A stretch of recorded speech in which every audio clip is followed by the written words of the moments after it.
in this place. Amen. Yes, Lord. Every spiritual evil spirit that wanted to hinder this worship, I command you to get out in the name of Jesus. No works of the enemy, no plans and wiles of the enemy shall prosper in this church, because this is the temple of the living God. Hallelujah, hallelujah. We will only worship Jesus. We will only worship Father. We will only worship the Holy Spirit in this place. No works of the enemy will prosper in Jesus' name. Every disturbance will be casted out in Jesus' name. Hallelujah, hallelujah. Lahat, Panginoon, ng gawa ng kaaway at ama ng kaaway ay binawasak namin, Panginoon, sa lugaring ito. At kami, Panginoon, we will declare that we will have victory today, because we have a God na talaga namang napaka-mighty sa bawat buhay namin. Napaka-makapangyarihan sa buhay namin. Miraculous God, everlasting Father. Hallelujah, hallelujah. Lord, indeed, worship are not enough.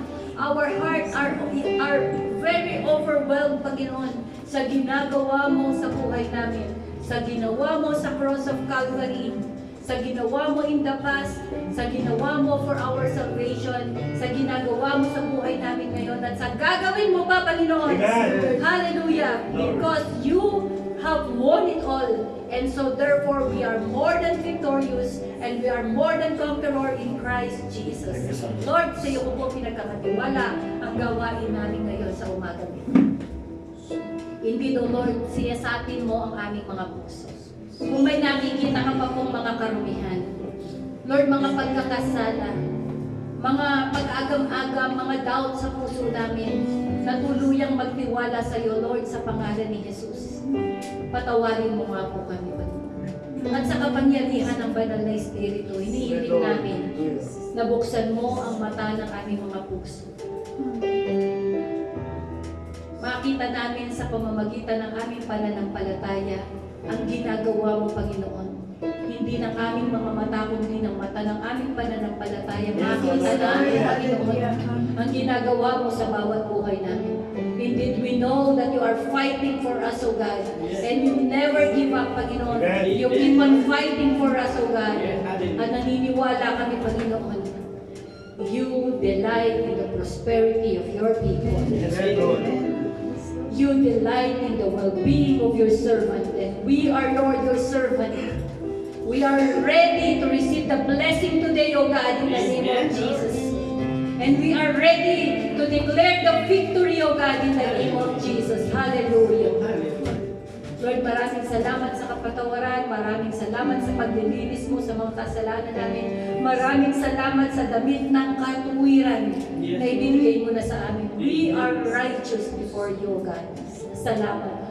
Salamat, Lord, for reminding us that we are your beloved. Importante kami sa iyo. Mahal na mahal mo kami. Lahat ng kabutihan ang siyang iniisip mo para sa amin. For you have a great plan for us, O God.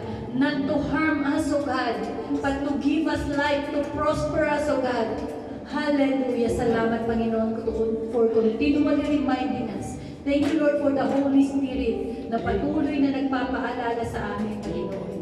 Hallelujah, hallelujah. Lord, tinataas po namin sa iyo ang aming si Kuya Manny, O Lord, sa araw na ito, sa pangalan ni Jesus. Hallelujah. Nagagamitin mo. Lord, anoint him, O God. Anoint his lips. Anoint the message, O God. Bigyan mo siya, Panginoon, ng boldness, O God. At ng bold speaking power, O God, in the name of Jesus, na ang maririnig naming salita ay salitang magbabago ng aming mga buhay. Salitang nagdadala ng pagpapala. Salitang nagbibigay, Panginoon, ng pagbabago, Panginoon, at pagtutuwid sa bawat kamalian namin. Lord, pagpalain mo ang anak mong ito, nakikita mo ang kanyang puso, alam mo ang desire niya, na tuluyang maglingkod sa iyo. Magamit mo siya mightily, Panginoon. Ibaba mo siya sa pinakamababang kalalagyan upang ikaw lang ang maitaas sa umagang ito. Ikaw lang ang mabigyan ng kapurihan, ng glory, O God, in the name of Jesus. At sa lahat, Panginoon, na makikinig, O Lord, buksan mo kami ng spiritual understanding. Open our spiritual ears our spiritual eyes upang makita namin ang mensahe mo sa bawat buhay namin. Makita namin yung fresh revelation mo. At that revelation that will be unfold, it is also, Panginoon, in a way, the way we receive from you, God, and the way we worship, Panginoon, sa mga darating na araw, ay magiging iba sapagkat binubuksan mo ang dulungawan ng langit upang ibuhos ang masaganang pagpapala kung kami handa na sa mga bagay nito. Lord, we ask sa oras na to, Panginoon, let the power of the Holy Spirit move among us as our speakers speak, O God, in the name of Jesus. Sa iyo po, Panginoon, itinataas namin ang buong gawain, ang lahat ng mga minister, at higit sa lahat, Panginoon, ang iyong salita sa araw na ito. Sa iyo, Panginoon, tanggapin mo ang mataas na papuri pa sa salamat. Ito po ang aming pagpapanalangin sa pangalan ni Jesus. Amen.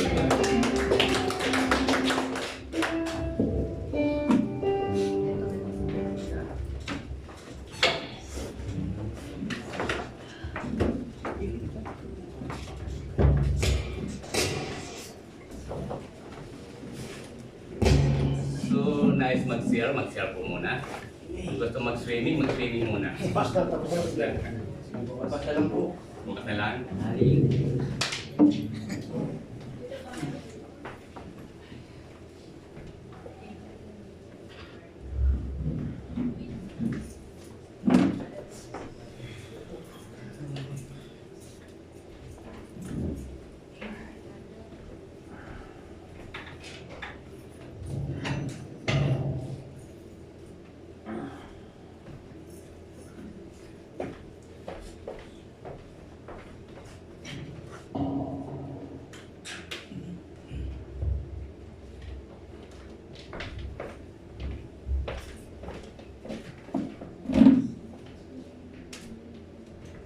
Yes, glory to God. Pero, parang malakas yung echo. Echo. Isa.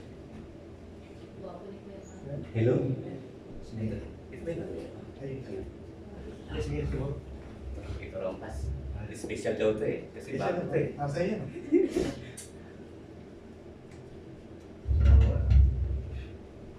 Hello? Hello?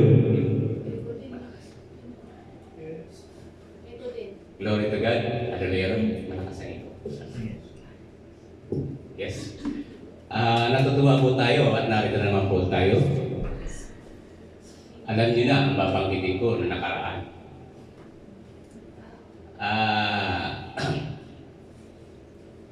I-focus po natin ang ating mga diwa damdaming kay God. Ano namang distraction, itakwil po muna natin. Dahil nasa banal tayong silid ni God. Mahigpit po binabanggit ni God ang magkaroon tayo ng disiplina sa pakikipagharap natin kay God. Stop talking each other. Di ba pag sa school tayo, pag nagtuturo ang guro, sino maingay palalabas eh? Uy, nice ka mo. Dito, sino maingay lalayuan niya? No dinner. Hindi ko biro ang mag-aas ng mensahe na ibibigay sa atin. Ito yung pinag-pray po natin. Amen. Dahil dito nakasalalay ang pagiging Diyos ni God sa atin. Kinakalimutan natin pagiging tao natin. Yes. Maging karapat-dapat tayo sa harapan ni God. Amen. Dahil ang magandang mensahe ni God, sa pagkakataon ito ay paunaway ko lang muna. Nung nagpakasyon ako, dalawa lang kami doon sipi. Pero kahit kailan hindi ko nilabas, nahiya ko eh. Baka sabihin nito, ay yabang naman dito tao na ito. Nakamute lang yun. Yun ano lang. Ayaw ko magsagot ng tawag habang nasasakyan ako. Isa lang positive doon ko. Ayaw ko maka-distract sa kapasayaw ko. Ibig sabihin, pag wala tayong respeto sa kapwa natin, ay sa sarili natin, hindi natin magagawang respeto sa kapwa natin. Higit sa lahat. Kaya, that's it. Now, Umumpisan po natin pa sa panimula. Ano ang kapangyarihan ng panalangin? Yes. May message si God sa atin.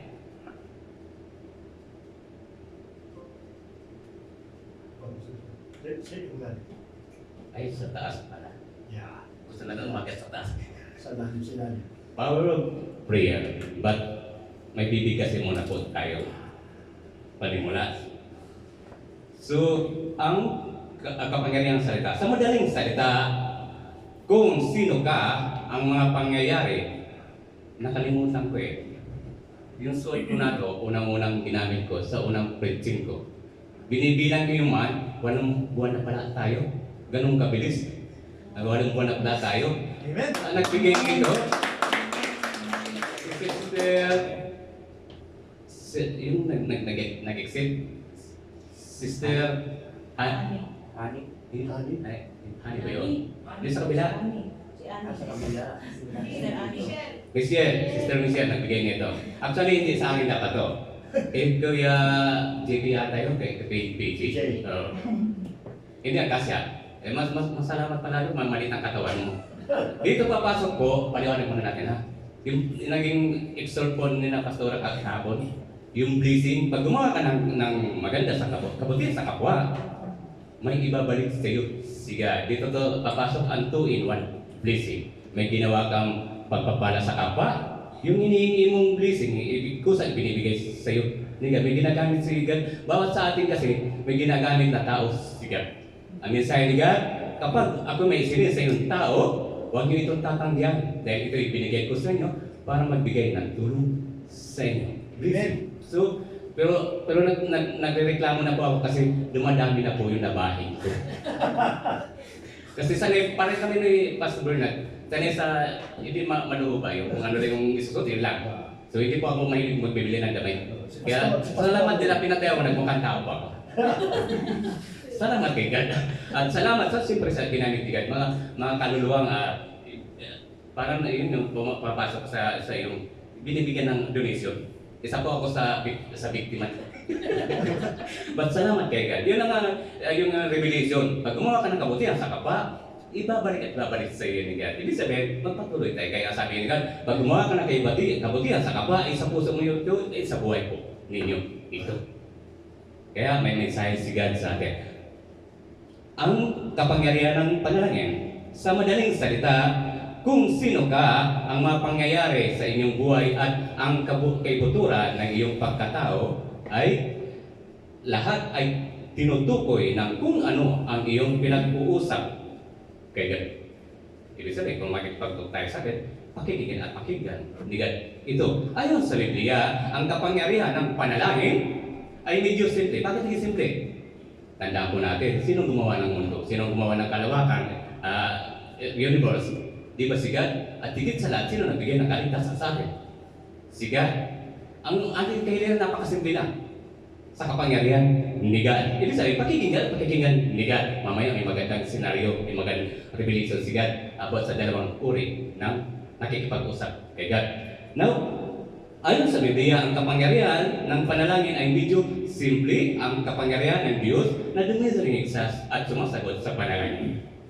Ang kapangyarihan ng panalangin ay nagmumula sa kapangyarihan na sa lahat na dinidinig ang ating mga panalangin at sinasagot. Ang mga ito, inilagay tayo ng panalangin sa pagkikipag-ugnayan sa makapangyarihan Diyos. Hindi natin pwede sabihin na baliwala itong panalangin. Bakit? Dito ko nahanap si God. Dito ko napakinggan ang pagtawag ni God sa akin. Bakit? Sa pagkikipag-talk personally, one-on-one kay God. Kaya pinababanggit ni God sa atin, magkaroon tayo ng one-on-one talk kay God. Yung ilapit natin ang ating spiritual man kay God. Now, nagtuluyan tayong magkaroon ng conviction sa Holy Spirit at mag-work ang Holy Spirit sa atin. Ang ideya ng kapangyarihan ay likas na panalangin ay napaka-popular ayon sa Biblia. Ang kapangyarihan ng panalangin ay medyo simple, ang kapangyarihan ng Diyos na dumirinig at sumasagot sa panalangin. Ang panalangin ay isang mahalagang bahagi ng pamumuhay Kristiyano. Dahil ang pagdarasal ay ang ating paraan ng pakipag-usap sa Diyos. Tayo ay tumatawag sa Diyos na tuwing tayo ay mananalangin, gaya ng nakasaad sa Matthew.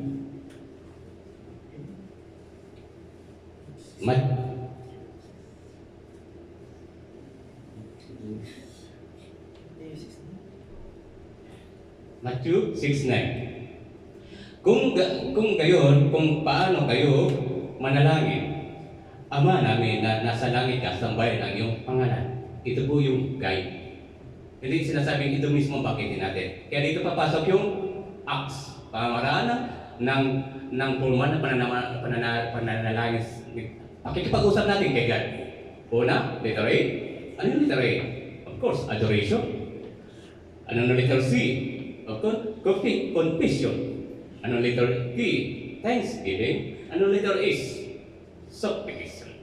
Dito rin papasok yung mismong pray. Present,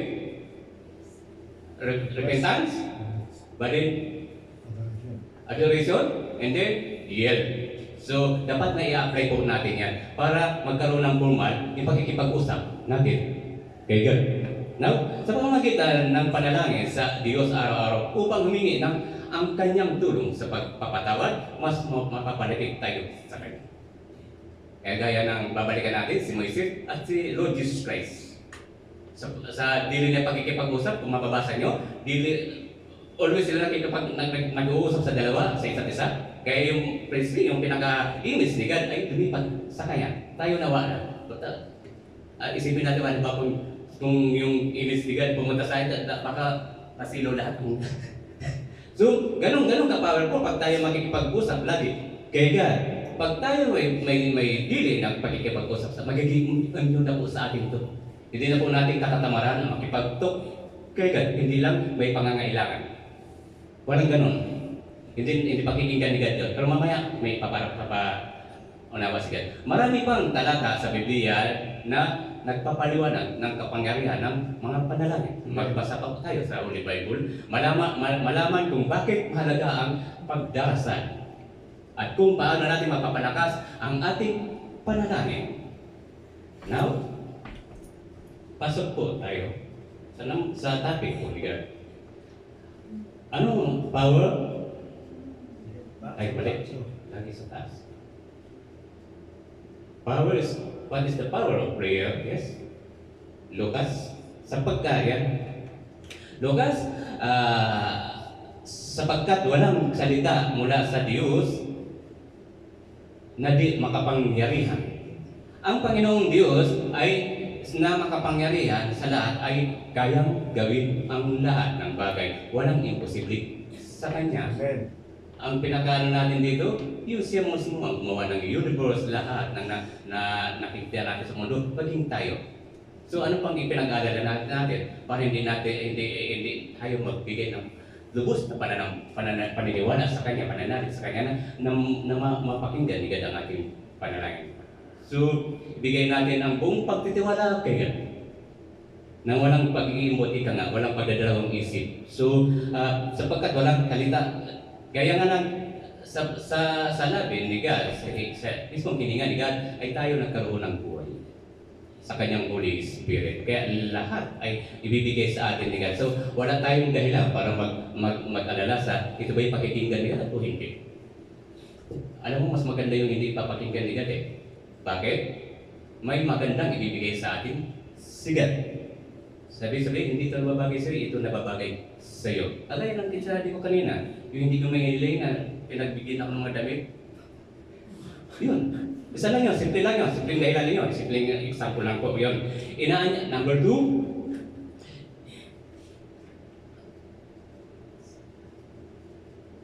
Diyos, Lucas, dito, papasok yung number 2, inaanyahan ng Panginoon, Diyos na makapangyarihan sa lahat ang Kanyang mga tao na manalangin sa Kanya. So, huwag tayong magmatigas kay God. Lalo ngayon, nakakilala na tayo kay God, na nananampahan na tayo. So, palagi natin palagi binabagay ni God, magkaroon tayo ng pananampalataya na may pagsasagawa at may takot sa Kanya. Once na wala tayong takot sa Kanya, hindi natin ito gagawin. Always babaliwalain natin siya. Gaya ng mensahe nung nakaraan, sa Stagnan, mensahe ni Pastor Irene, Pastor Bernard, sa Will, sa choice. Yan. Paano magiging pasiyahan natin? Pasiyahan natin gamitin yung will sa positive. Will. Sa patungo sa tuwid na landas ni God. Ang panalangin ay isang uri ng pag-aatas ni God. Magkaroon tayo ng one-on-one communication kay God at sa isa. So, sa paanong paraan? Una, ang panalangin sa Diyos ay dapat na patuloy na gawin. Lucas 18:1. Ang sinalita niya sa kanila ang isang talinghaga na siya dapat magsipanalangin lagi at huwag manglupaypay. So, kung may ako nga naalala ko 5 years contract. Ang mahalaga pa noon, ako na nagkaroon ng contract sa mahigit 300 employee ng kumpanya pinapasokan namin. Nag-iisang tao na may kontrata, pinangawakan. Dahil inalapit natin kayo, 5 years ka ba naman manalangin sa kontrata? Ngayon, ligat na akong workers. May kontrata na ako sa government. Sa government ng Saudi, government ng Pinas. Now, kaya wag tayong panghinaan. Ayaw ko na magpasok sa inyo dahil hindi naman sinasagot eh. Totoo ba kayo? Actually, lagi natin sinasabi, ito naman, pagsubok na naman ako. So, sisihin natin si God. Sana na lang ipasa na lang, sana sa iba na lang. So pag pinasa natin ito sa iba, pinapasa natin yung blessing ni God sa kanila at hindi natin tinatanggap yung blessing ni God. Sabi nga nung prayer meeting natin kanina, kagabi, pagpapalo, may pinapalo, may binibigay tayo pag problema o pagsubok, hindi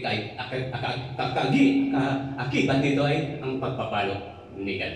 Ibig sabihin, tinutuwid tayo. So, pangalawa, na may pasasalamat. 4-6. Alam di mas maganda magpasalamat in advance? Bakit? Kasi once nagpasalamat ka in advance, nakikita mo buong pagtitiwala mo kay God. Kahit anong prayer to, kahit anong kahilingan to kay God, pinakikita mo ang pagtitiwala mo kay God. Pag ito yung narinig ni God, matutuwa sa iyo at ibibigay sa iyo ni God ang blessing na hinihingi mo. Dito papasok ang kapangyarihan, power of prayer. Buong pagtitiwala kay God. At sinalita niya sa kanila ang isang talinghaga na sila'y dapat magsipanalangin lagi at huwag manglupaypay. Balik. Yes. Yes, na may pasasalamat. Huwag kayong mga balita sa anumang bagay, kundi sa lahat ng mga bagay sa pamamagitan ng panalangin at daing na may pasasalamat ay ipakilala ninyo ang iyong mga kahilingan sa Diyos. Ibig sabihin, mag-talk tayo yung needs, wag yung wants. Dahil papaunawan ni God, may dalawang blessing mula kay Satan, mula kay God. Kaya na tayo ulit kagabi, abot sa dalawang blessing na nagmumula kay God, tapos ito namamula kay Satan, napapalitan ito ni God. So, nagkakaroon ng reverse. So, dapat maging maingat po sa pagtutok. Ang hilingin lang po natin, yung pangangailangan lang po natin kay God. Hindi kailangan mahabang prayer. Dapat on the spot, Lord, ito pangangailangan ko. Yun. At huwag natin kalimutan magpasalamat on the spot. Sabi nga natin, in advance. Kasi ito pagbibigay ng pagtitiwala at humble. Kaya pinakahalaga sa lahat, humbleness kay God. So, number, Pilipos, dan, tungo tayo sa panangko. Sa Santiago. Yan. Santiago. Ngunit kung ang sinuman may pananampalataya inyo, papasok ito pananampalataya. Ngunit kung ang sinuman sa inyo ay kulang sa karunungan, humingi siya sa Diyos at siya ay bibigyan sapagkat ang Diyos ay nagbibigay ng sagana at di nanunumpat. Ibig sabihin, mag-talk tayo na may pananampalataya. Kaya pinakita natin kanina. So, nang sabihin, mapakinggan ni God ang kahilingan natin. Ano ang kahilingan to? Maliit na kahilingan, malaking kahilingan man ito. Mas maganda mo yung mag-pray lagi tayo sa kampuan natin. Kasi dito talaga papasok ang 2-in-1 blessing. So, huwag natin katamaran ng panalangin na may pananampalataya talaga. Pinakamahalaga sa lahat. Para mag-work yung powerful prayer natin kay God. So, pasok tayo number 4. Yes. Sa loob ng sa kalooban ng Diyos. Matthew 16, dumating nawa ang kaharian mo, gawin nawa ang iyong kalooban. Kung paano sa langit, gayon din naman sa lupa. Tignan. Asan diyan? Nawa. Pag wala tayo, hindi natin kilala si God, ang babanggitin natin, sana. Kapag ang sana binanggit natin, ito'y 50-50, wala tayong pagtitiwala kay God. Kung babasahin yung Book of Revelation, hindi ako nakalimot, makikita mo doon panay nawa ang binabanggit doon. Panay nawa. Ibig sabihin, binibigay natin 100% o 200% ang pagtitiwala once na nakikipag-usap tayo kay God. Amen. Ibibigay po. Yan. Nung natutunan ko yan, lahat ng prayer ko sa mga distress, nagkakaroon ng katuparan. Mamaya may babanggitin tayo. Kung gaano talaga katapat si God. Pag ikaw'y nananalangin tapat sa Kanya at nagpapakumbaba sa Kanya. So, kalooban ng Diyos paano sa langit, gayon din naman sa lupa. So, mas hihingin natin yung mapasama tayo sa rapture. Pinakamahalaga sa rapture. At hindi na natin maranasan yung tribulation. Bagaman sa tribulation may maliligtas pa doon. Yung hindi patutuhanan, yung nagpa-backslide na gumaganon, nag-suicide. May pagkakataon ba sila? Gaya nung yung tatong araw na si Lord Jesus Christ, may inakyat si Lord Jesus Christ. Ano doon sa place ng mga patay. Now, number 5. Para sa kaluwalhatian ng Diyos. John 1:14, 13 and 14. At ang anumang inyong hilingin sa aking pangalan ay yaon sa aking gagawin upang ang Ama ay lumulahati sa nas. Ibig sabihin, pag tayo dumirikta sa Amang Hari, dumaan tayo kay Lord Jesus Christ sa pangunguna din po ng Holy Spirit kasi sinid sa atin ni Lord Jesus Christ ang Holy Spirit. Sa pamamagitan ng Holy Spirit, makakarating ang ating kailihan kay Lord Jesus Christ. At magpapasalamat tayo doon patungo sa Amang Hari. So walang shortcut. So para mag-work yung tatlong persona sa isang Panginoon. So dapat naunawaan po natin yan sa pagpagtok natin kay God. So kung kayo ay magsisihingi ng anumang sa pangalan ko ay yaon ang aking gagawin. Ito yung kahilingan, yung mga nais nyo lang matanggap, yung needs, huwag yung wants. Sunod, at mula sa puso ng matuwid sa Diyos. Santiago 5:16. Mga pahayagan nga kayo sa isa't isa ang iyong mga kasalanan at ipanalangin ang isa ang iba. Ito namamaling ito. Mas maganda ay pagkatapos ng preaching nato, magkaroon ng groupings. Ano ba yung tawag ng pass? Parang Bible study, parang ano? Yun. Doon nagsisirang kayo ng napagtagumpayan nyo, yung nagpagkakamali ninyo, pero nagiging masama ito.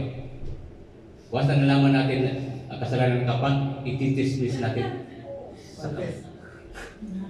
kasalanan. Hindi natin naunawa ng mensahe ni God. May mensahe si God, ipahayag nyo ang inyong kasalanan sa nakakarami. Sariling kasalanan natin.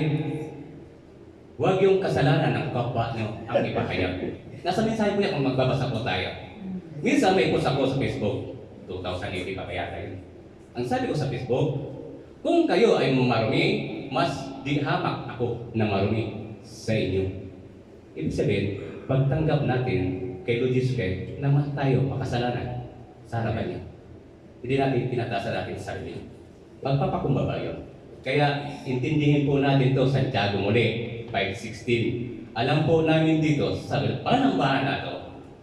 Kahit sa panambahan kaya sabi mga nagsasabi, Pastor, ang panambahan ay doon talaga dumadami ang kasamaan ng tao. Una diyan, tawag ng laman. Pangalawa, tawag ng salapi. Pangatlo, yan. Gilgil. Sisirain ang kapwa dahil lang palitawin na siya ay mabuti, siya tuwid. Mali. Kaya mas maganda yung sabi mo, mas makasalanan ako sa iyo. But itong kasalanan ko, nakabaon ako sa kasalanan, inihingi ko ng kapatawaran. Ito kay God. Kami lang, dalawa ang nagtuto. Aminin man natin o hindi, totoo po ito. Itong mensahe ni God. Malaki, iba, upang kayo'y magsigaling. Hindi po tayo gagaling spiritual man. Hindi yung katawan no pa. Spiritual man.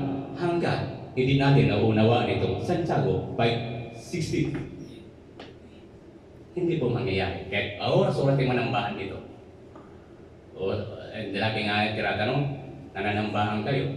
Nagbabasa ba kayo ng Bible? Nananalangin ba kayo? Nagme-meditation ba kayo? Nakapakis din po ang pagpasakop natin kay God. Pakis din po yun. Kasi pag yung kalahati lang, yung kalahati katawan mo, na kay God, yung kalahati katawan mo, na kay Satan. Pag hindi tayo tumuwid, tangay tayo ni Satan. So, wag na po natin pagmatigasin ang ating puso kay God. Kasi ang mundong ating nagiging prideful na po. Paulit-ulit po natin binabanggit yan kasi totoo po nangyayari. Pinakikita na po ni God ang kanyang mga propesiya. Sabi nga ni God, tao na rin ang sisira sa mundo sa kanilang kasamanan at kasamaan. Hindi po mababago yung binitawan salita ni God. Now, malaki ang nagagawa ng maningas na panalangin ng taong matuwid. Hindi tayo masasabing matuwid. Kung patuloy tayong malayo kay God, yung matuloy kang nasisiya sa magawa ni Satan sa mundong ating ginagawa. Mas masarap mabuhay na may Diyos. Kasi inaalis ni God binibigyan ni God ng panatagan ang ating puso at isipan. Now, number 3, awit.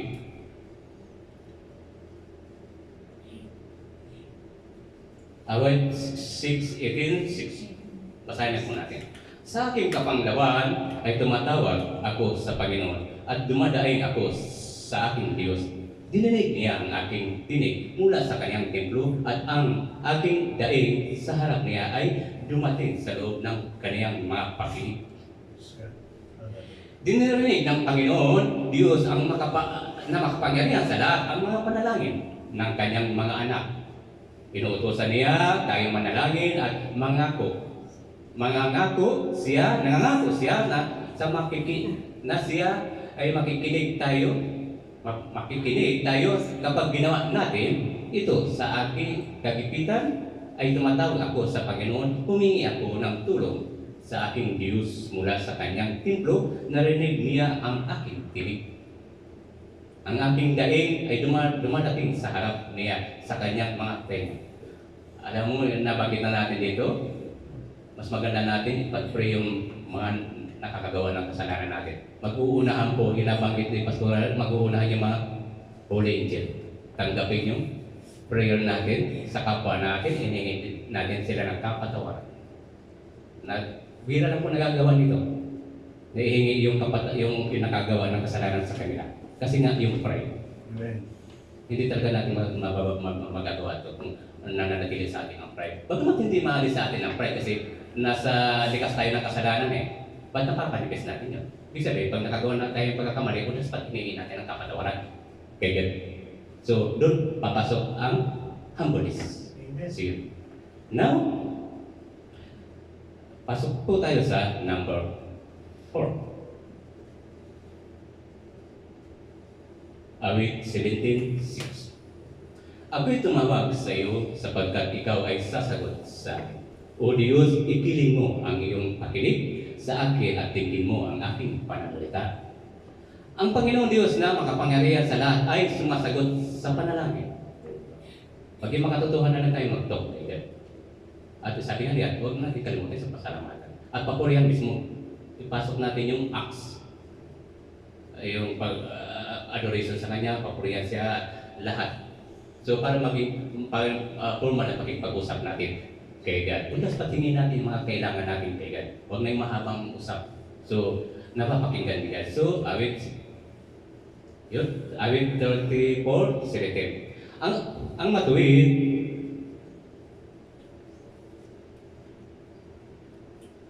Ang matuwid ay nagsidaing at dininig ng Panginoon at iniligtas siya sa lahat nilang kapaglaban. Ito maganda, yung alisin tayo sa pag-aalala. Magkakaroon natin tiwasay ang ating puso at isipan. Sa akin, wala namang tao na hindi nakakaroon ng problema. Una-una, financial. Hindi naman kalakihan yung sinasahod ko, pero hindi ako nakakaroon ng financial problem. Kasi nasa natin kay God. Salamat din kay God, ibinigyan tayo ng kumpanya na hindi tayo nabibigyan ng anumang problema. So, at iniingatan talaga tayo. Kasi blessing, source of blessing na ika nga. Kaya lagi natin sinasama sa prayer yung mga ginagamit ni God na kumpanya, source of blessing sa atin. So, number 5, ang isa pang popular na ideya ay ang dami ng pananakot dito. Papasok yung may pananampalataya at walang pananampalataya. Papasok. Ang isa pang popular na ideya ay ang dami ng pananampalataya. Na mayroon tayo ang pagpapasya kung sasagutin o hindi ng Diyos ang ating pananalangin. Gayunpaman, kung minsan ay sinasagot ng Panginoon ang ating mga panalangin sa kabila ng ating sariling kawalan ng pananampalataya. Ibig sabihin, dalawa. Sinasagot ni God yung mga tao may pananampalataya sa Kanya. Ganun din sinasagot ni God ang walang may nananalangin sa Kanya na walang pananampalataya. So, ibig sabihin, dito papasok sa iyo yung kaligtasan para sa lahat. Wala sila ang pinipili. Dito papasok yung kaligtasan. Kaya nga binigyan tayo ng prayer para magkaroon tayo ng pagpapasya. Now, dito papasok yung Acts. Malalaman natin kung paano sinagot ni God yung nananalangin sa Kanya. Kasi sabi nga ni Pastor Bernard noon, nag-exhort tayo doon sa pagtulong sa kapwa. Yung pag-ibig, nung sinilang tayo, may pag-ibig na tayo bilang tao. So yung pag-ibig bilang tao, ay isasagawa natin sa kapwa natin. Ang problema ron, wala sigad sa atin. Yung pag-ibig mismo nila sa atin, wala sa atin. Ganun dito ginawa nila. Sa Acts, pananampalataya sa Acts, yun. Ang mga simbahan sa Acts 12, ang simbahan ay nanalangin para sa pagpapalaya ni Pedro mula sa bilangguan at sinasagot ng Diyos ang kanilang panalangin. So ito yung mga walang pagtitiwala kay God. But on the spot, habang sila nananalangin, sinagot na ni God. Patungo natin. 11.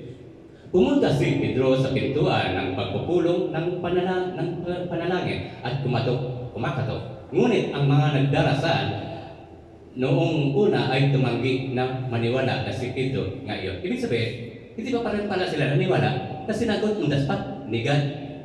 Yung panalangin na. Babalikin natin nanalangin isang araw, sinagot na. Daniel? 21 din sila nalangin, pero nagpakita sa kanya o angels at sinagot na ang iyong panalangin isang araw na lumapit ka sa kanya. Dito papasok yung sinabi ko kanina. May senaryo nung makatapos ng Sabado yata yun eh. Katapos Sabado. Glory to God kasi gumana na ko STC. Nag-PM yung anak ko, Papa, mag-iiro lang. O sige. Ba't Papa, hindi pa nababayaran 30?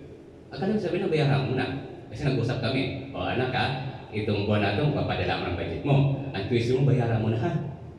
Kasi next month, hindi ako papadala. Kaya nag-iipon pa ako pag may license, driving license.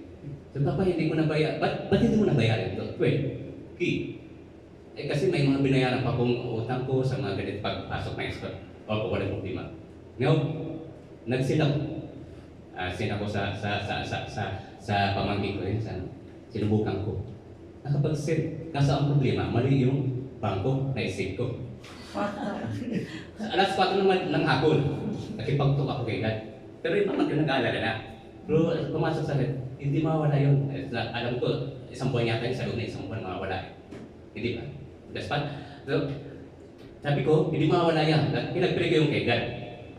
Lord, ingatan mo po yung padala ko dahil pag-twist ko ng anak ko, hindi makapag-enroll ang anak ko. Tinupad po yun. Undas pa sa gabi yun. Kasi ang pasok kasi gabi, alas 4 ng iba, alas 9 na yun, pas no, sa Pinas. Mga alas 8 na yata, alas 9 na nag-text sa akin, pamangkin ko, natanggap na raw yung pera. Pasok sa mensahe. Bigat nito kaya nung nabasa ko to, Lord, ito yung binigay mo sa akin blessing.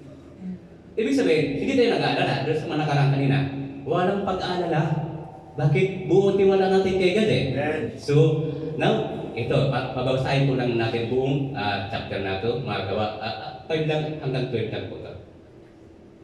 Kaya nga si Pedro ay iningatan sa pinangguan, datapwat ang iglesia ay naningas na dumalangin sa Diyos patungkol sa Kanya. Kung anong patiwala ay sinagot ni God, kaya pa tayo nagtitiwala, binibigay natin paglugas pagtitiwala, ang hindi on the spot, sasagutin ni God. Kadalasan po ginagawa sa akin. Kaya nasabi ko, napakasarap manalangin pagpadalayan ninyong kapwa. Kasi pinakikita talaga ni God ang on the spot kasagutan. Ang hindi ko makalimutan, yung tatlong OFW nalagay sa panganib. On the spot sinagot ni God. Within 24 hours sinagot ni God. Natutulog si Pedro sa gitna ng dalawang kawan na nakagapos ng dalawang talikala at ang mga bantay sa harap ng pintuan ay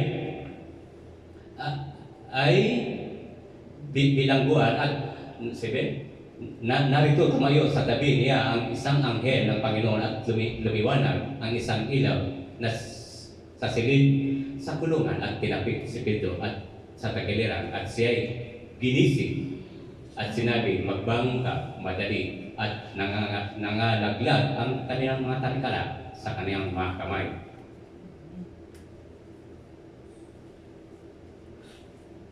Now, 8. At sinabi sa kanya ng anghel, magbigkis ka at itali mo ang iyong mga pangyapak. At gayon ang ginawa niya at sinabi niya sa kanya, isuot mo sa iyo ang damit mo at sumunod ka sa akin. Number 9, chapter 9. At siya'y lumabas at sumunod at hindi niya nalalaman kung tunay ang ginawa ng anghel, kundi ang isip niya nakakita siya ng isang panangitay. Ay hindi naniwalang yung anghel mismo ang kausap niya. So, now, sa pagkikipagtok, on the spot na oras na yun, sinagot agad ni God. Ba't hindi pa rin sila naniwala na tinupadan ni God ang ano? Kaya may dalawang oras. Kaya ngayon sinasabi ni God na kanina na napakasimple ang kapangyarihan ni God about sa panalangin. Sasagutin talaga ni God. Ayun ang ating kahilingan. Now, punta tayo po sa conclusion. Ito po yung gustong-gusto ng ating kapatiran. Namimiss ko sa kapatid natin eh. Conclusion. Parang bitin daw kami dito sa loob. Ha? Bitin ka. Meron pa yan. Bitin ka. Bitin ka ba? Meron pa yan. Tapo ko na ng birds eh. 5'9" eh. Ito pa, may babagay pa tayo. Wala pa na may ano pa, may ano pa. Conclusion muna tayo. Para mapaliwanagan natin. May pahabol pa si God. Kung paano sinagot ni God, mamaya may papahabol pa si God. Kasi naisip ko talaga ito, huli na ito, di ba? Nahabol ko pa stop.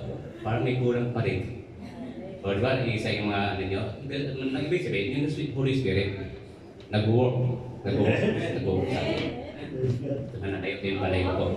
Ang kapangyarihan ng panalangin ay hindi dumadaloy mula sa atin. Hindi ito mga espesyal na salita na sinasabi natin o ang espesyal na paraan ng pagbigkas natin o kahit gaano kadalas natin itong sinasabi. Pero baga madalas ako sa isang 5 taon eh, kaganoon ng katuparan, di ba? So, now, ang kapangyarihan ng panalangin ay hindi batay sa isang tiyak na direksyon na ating kinakaharap o isang tiyak na posisyon ng ating katawan. Ang kapangyarihan ng panalangin ay hindi nagmumula sa paggamit ng mga artifact o icon o kandila o kwento. Sino tayo gumagamit nito? Maaagi-agimat siya. Tanggalin din niya. Baka kayo maagimat na papahamak na yung kaluluwa. So, totoo po lang, pinapagitigan. Totoo po yan. Gawa po kasi nisitan. So, ang kapangyarihan ng panalangin ay nagmumula sa makapangyarihan na sa lahat na dinirinig ang ating mga panalangin at sinasagot ang mga ito. Inilalagay tayo sa panalangin sa pagkikipag-ugnayan sa makapangyarihang Diyos. At dapat natin asahan ang makapangyarihang resulta o pag-asa hope, yun dapat hindi mawala sa atin ang hope. Pag-asa, higit sa lahat yung pag-asa, pa sa atin, kaligtas. Yung pinaka-the best na blessing na binigay sa atin, hindi natin hiningi.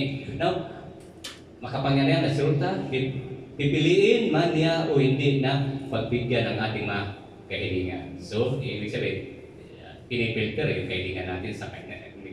Mas binibigyan tayo ng mas maigi pa yun, binibigay doon sa may pagtitiwala. Kung wala kang pagtitiwala, binigay yung kahilingan ng gaspat Ano pa tayo may pagtitiwala? So, now, tanggihan ang ating mga kahilingan. O yun ang ipapasok yun. Ano man ang sagot sa ating mga panalangin, ang Diyos na pinagdarasal natin ang pinagmumulan ng kapangyarihan ng panalangin. Ibig sabihin, yung Holy Spirit ay nag-work sa atin. So yun, kaya nga isinend sa atin ni Lord Jesus kahit ang Holy Spirit para magkaroon tayo ng pananampalataya na may pagsasagawa sa Kanya. At sasagutin niya tayo ayon sa Kanyang perfectong kalooban at oras. Huwag kayong mainip kung hindi natin natatanggap ito. May sabi nga ni God, deny is not a denial. Habaan pa natin pasisya natin sa ating mga blessing. 5 years. Kay sister 3 years no? Ika nga. 3 years. 4. Nadagdagan. 4 years. So, but sinama natin sa prayer dahil magbibigyan Salamat din sa may mga outcome. Sigat sa kapatiran natin. Alam niyo na. Huwag natin pagin. But salamat kay God. Tinupad. Unti-unti tinutupad ni God ang ating, kaya mas masarap mag-pray natin ang kapwa natin. Amen. Pagiging prayer warrior. Yes, Lord. Yun. Mas doon tayo papasok yung makapangyarihang panalangin. Now, ito ay bibigay ng mensahe ni God sa conclusion. Matthew 6:33. Ito po yung life source ko. Kaya sabi natin kanina, huwag natin babaliwalain ang pakikipag-talk ko prayer. Dahil dito ko nahanap si God at dito ko napakinggan si God. Personal na pakikipag-usap kay God. Ano yung personal kayo? Mararamdaman yung presensya ng Holy Spirit. Manlalamig kayo manlalamig. Tapos pasalamat kung taspat kayo. Doon, napapakinggan yung pakikipag-usap. So, now, kaya ano talaga natin yung humbleness kayo, pinakamaganda yung humble natin huwag natin pagmataasin yung humble natin. Kasi, di ba, kahit sa kapwa, doon sa Israel, sa Wall of Jericho, no? Kahit gano'n na pa yung pride natin, pag magpasya tayong panibisin, ninibis kung daspat. Amen. Kasi, titimo yung Holy Spirit sa atin. Yung dakilang pag-ibig ni God sa atin. Kasi kung mananatili ang ating pride o sa galit, pinaka-the best na tawag to na kasalanan na ginagawa ni God sa atin. Dahil pinaunawa ni God, siya ay pag-ibig at hindi galit.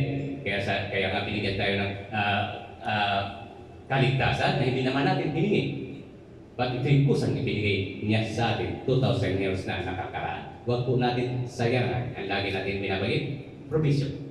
Hindi tayo makakaroon ng provision hanggat hindi tayo nagpapasako kay God. Kung anong pinag-provision, nag-apply ka ng trabaho. Pag tinanggap ka, doon papasok ang provision. Pag hindi ka pa tinanggap, waiting yung walang provision. So, doon, challenge, sinasabi sa atin ni Santiago na ang panalangin ng isang taong matuwid ay malaking kapangyarihan habang ito ay gumagana. Ngayon, nangangahulugan ba ito na ang mga kapanalangin lamang ang kabutihan? Di ba hindi? Dahil kanya, bigay dalawang senaryo. Naniniwala, may pagtitiwala, walang pagtitiwala, ay sinasagot ni God. So wala pinipili si God. Now, may binigay si God na mensahe. Kung kayo nagbabasa ng Bible, mababasa niyo po ito pinakamalagas sa lahat. Mga Hebreo 12:8. Kung ang pagdidisiplina na ginagawa sa anak ng tao ay hindi gagawin sa inyo, hindi kayo tunay na mga anak, kundi kayo yung mga anak sa labas. Sakto sa bawat isa sa atin. Kung tayo nagmamatigas, bagamat nananambahan tayo, but ang kadalasan natin dila ay ginagamit ang dila natin sa pagbawalang disiplina sa atin ng Holy Spirit. Ang Holy Spirit po ang nagdidisiplina sa atin. Kaya nga dapat hiningin natin, ikumbik tayo sa Holy Spirit. Bigat. Para lahat ng mga kinaugilain natin na kasamaan sa ating puso at isipan, diwa, tuluyang umalis. At tuluyang magpasakop tayo at magpakumbaba. Higit sa lahat.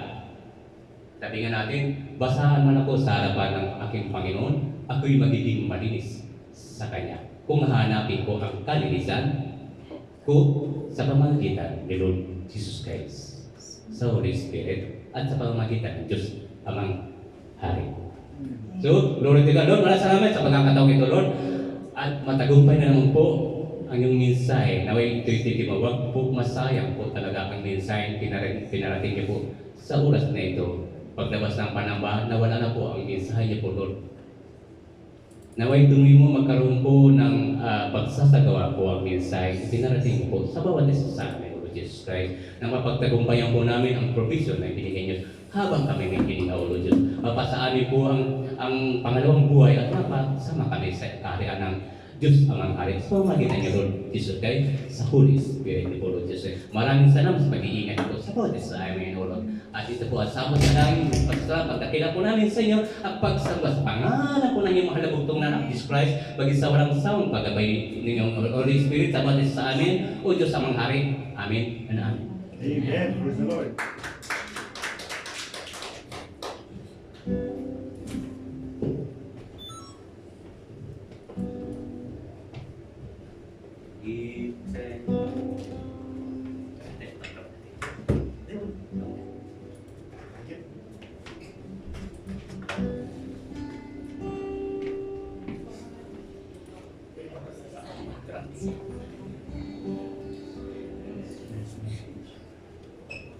Amen. Hallelujah po. Tunay nga pong Panginoon natin ay laging may sagot sa ating mga panalangin. Ang laging sagot ng Panginoon sa atin ay laging tatlo. Una, yung panalangin natin, o ibibigay niya kagad.